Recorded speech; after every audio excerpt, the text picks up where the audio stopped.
Family કેમ છે બધાને? જય માતાજી, બાપા સીતારામ, જાજા જાજા કરીને. તો હાલો અમે જઈએ છીએ ગામમાં. આજે અમારે મઢે જવું છે માતાજીના દર્શન કરવા. તો એમ થયું નાનો એક બ્લોગ બનાવી નાખીએ. તો જઈએ છીએ ગામમાં. હજી તો વાડીએથી અમે નીકળ્યા છીએ. ગામ તો અમારું બહુ જ દૂર છે.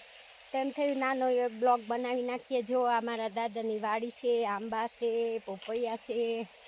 કેટલા પોપૈયા લટકે છે જો, બધે પોપૈયા વાવી દીધા છે દાદાએ. કેટલાક દાદા પોપૈયા ખાહે.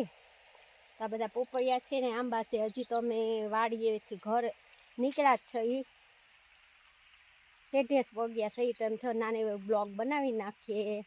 તો જાય છીએ અમે ગામમાં અમારા માતાજીના મઢે. તેમ થયું હાલો નાનો એક વિડીયો બનાવી નાખીને તમને અમારી વાડીના સીધા બતાવતા જઈ.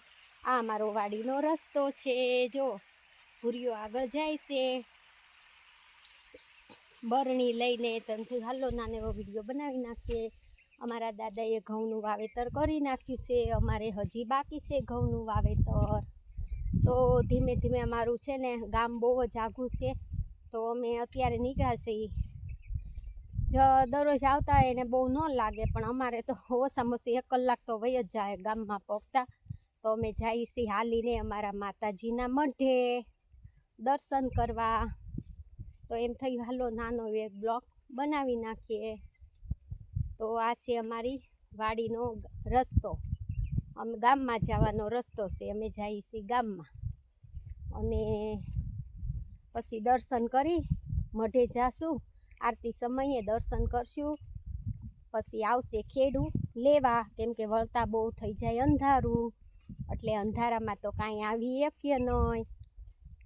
એટલે ધીમે ધીમે નીકળી જઈએ છીએ. તો 1 કલાકે ઘરે પહોંચી ત્યાં પહોંચી જાઉં ગામમાં. અને પછી વળતા ખેડૂને ફોન કરશું તો અમને લઈ જાહે.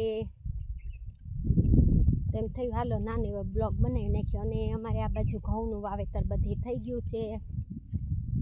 અમારે હજી બાકી છે, કેમ કે શાકભાજીનું વાવેતર ચાલુ હતું એટલે ઘઉં રહી ગયા છે બાકી. તો ધીમે ધીમે રસ્તો પકડી લીધો છે. અમે જઈએ છીએ ગામમાં. આ જુઓ અમારો વાડીનો બધો રસ્તો છે. ચોમાસામાં તો હલાય એવું ન હોય. અત્યારે તો વળી બહુ વાંધો ન આવે, કેમ કે વરસાદ બહુ જ વણ પડ્યા ને એટલે બધા રસ્તા છે ને વાડીઓના ધોવાઈ ગયા. કેમ કે આ વાડીના રસ્તા તો સડકો જ ગણાય બધી. એટલે માલ ઢોર હાલતા હોય, ટ્રેક્ટર હાલતા હોય, ગાડીઓ હાલતી હોય, એટલે ગારો થઈ ગયો હોય. તો બધું જોવો બધા રસ્તા બધા બગડી ગયા છે. વણ તો બહુ જ બગડી ગયા છે વધારે, કેમ કે એક જ ધારો વરસાદ પડ્યો ને એટલે બધા રસ્તા થઈ ગયા છે હાવ આમ જોવાય નહીં એવા.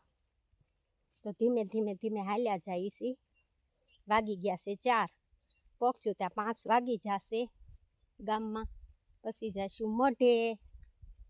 તો એમ થયું હાલો નાનો બ્લોગ બનાવીને મૂકી દઈએ. આ પણ અમારા દાદાની જ વાડી છે, અમારા દાદાની વાડી છે. જો આ પણ એને પણ ઘઉં વાવી દીધા છે અને પાણી ચાલુ કરી દીધું છે. આ પણ અમારા દાદાની જ વાડી છે. તો બધે વાવેતર થવા માંડ્યા છે હવે ઘઉંના. અને તેમ થયું હાલો નાનો એક બ્લોગ બનાવી નાખીએ.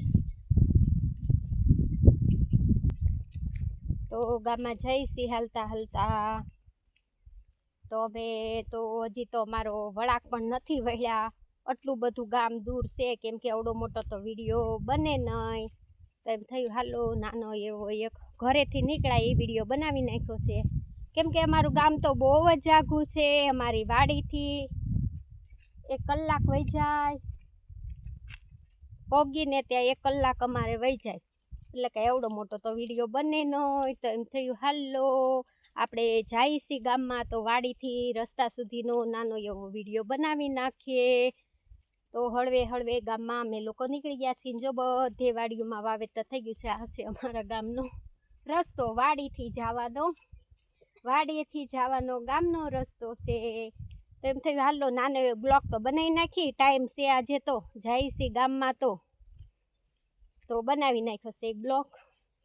તો બધા જોજો, લાઈક કોમેન્ટ કરજો અને બધાને જાજા કરીને જય માતાજી, બાપા સીતારામ. વિડીયો ગમે તો લાઈક કોમેન્ટ કરજો અને આવજો બધા. જય માતાજી, બાપા સીતારામ, બાપા સીતારામ.